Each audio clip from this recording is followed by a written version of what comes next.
প্রিয় বন্ধুরা, আজ আমরা জানব মানবদেহে বিভিন্ন রোগের আক্রমণ প্রতিহত করতে কি রূপে রসুনের সঠিক ব্যবহার করতে হয় সে সম্পর্কে। তো চলুন বন্ধুরা, আর দেরি না করে বিশেষ কিছু রোগের ক্ষেত্রে রসুনের ব্যবহার বিধি সম্পর্কে চটপট জেনে নেওয়া যাক। দেহের ক্ষয় রোগের ক্ষেত্রে রসুনের সঠিক ব্যবহার। আপনি খাওয়া দাওয়া করছেন অথচ গায়ে মাংস লাগছে না, ওজন দিন দিন কমছে, এমন ক্ষেত্রে 1 কোয়া বা 2 কোয়া রসুন বেটে 1 পোয়া দুধে মিশিয়ে কিছুদিন খান, দেখবেন শরীরের ক্ষয় বন্ধ হবে। বাতের কনকনানিতে রসুনের সঠিক প্রয়োগ পদ্ধতি। যে বাত মাংসাশ্রিত সেখানে 1 বা 2 কোয়া রসুন বাটা গাওয়া ঘিয়ের সঙ্গে খান। দীর্ঘদিন যৌবন ধরে রাখতে রসুনের সঠিক ব্যবহার। স্ত্রী বা পুরুষ যদি যৌবনকে ধরে রাখতে চান তাহলে 1 বা 2 চামচ কাঁচা আমলকির রস নিয়ে 1 বা 2 কোয়া রসুন বাটা মিশিয়ে খান। এতে দীর্ঘদিন আপনার যৌবন লাবণ্য বজায় থাকবে। যৌবনের একেবারে শুরু থেকে কোনো নারী যদি বরাবর এটি ব্যবহার করে যান তাহলে তিনি হবেন তন্বী।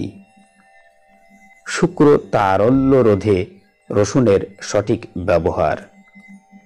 শুক্র তারল্যের সমস্যায় যদি চিন্তান্বিত হন তাহলে অল্প গরম দুধের সঙ্গে 2 বা 1 কোয়া রসুন বাটা খান, দেখবেন শুধু শুক্রই এতে ঘন হচ্ছে না, অস্থির বল বাড়ছে, শরীরের ক্ষয় বন্ধ হচ্ছে। মাথা ধরায় রসুনের সঠিক ব্যবহার।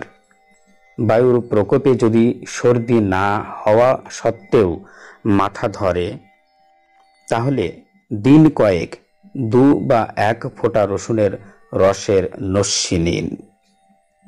হাঁপানি রোগের ক্ষেত্রে রসুনের সঠিক ব্যবহার।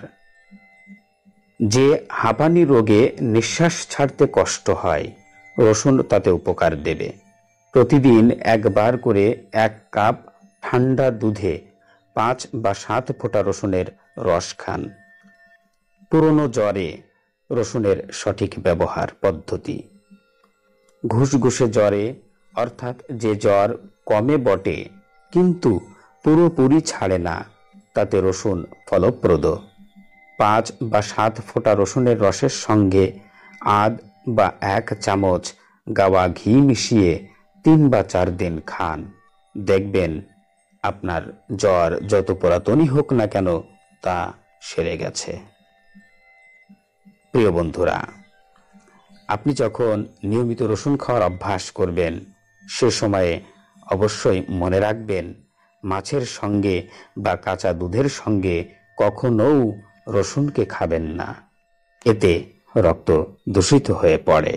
রসুনের গন্ধ নিয়ে সমস্যা দেখা দিলে। রসুনের গন্ধটা অনেকের কাছে এতই অপ্রীতিকর যে তারা তা সহ্যই করতে পারেন না, খাওয়ার ইচ্ছে থাকলেও খেতে পারেন না তারা। এক্ষেত্রে গন্ধ দূর করার জন্য একটা পদ্ধতি অবলম্বন করতে পারেন। প্রথমে রসুনের কোয়ার উপরের খোসাটা ছাড়িয়ে নিন, তারপর সেটাকে আধখানা করে কেটে আগের দিন রাতে ভিজিয়ে রাখুন টক দইয়ের মধ্যে। পরের দিন রসুনটা খাওয়ার ঠিক আগে ওটাকে দইয়ের ভেতর থেকে তুলে এনে ধুয়ে নিন, এতে রসুনের ওই বদ গন্ধটা চলে যাবে। রসুন ঘিয়ে ভেজে শাক বা তরকারির সঙ্গে মিশিয়ে খেলেও অতটা গন্ধ পাওয়া যায় না। প্রিয় বন্ধুরা, আজ এ পর্যন্তই। আগামীতে আবার দেখা হবে নতুন কোনো ভেষজের গুণ ও কার্যক্ষমতা সম্পর্কিত ভিডিওতে। সে পর্যন্ত ভালো থাকুন, সুস্থ থাকুন এবং A to Z space DHO এই চ্যানেলটির সঙ্গেই থাকুন।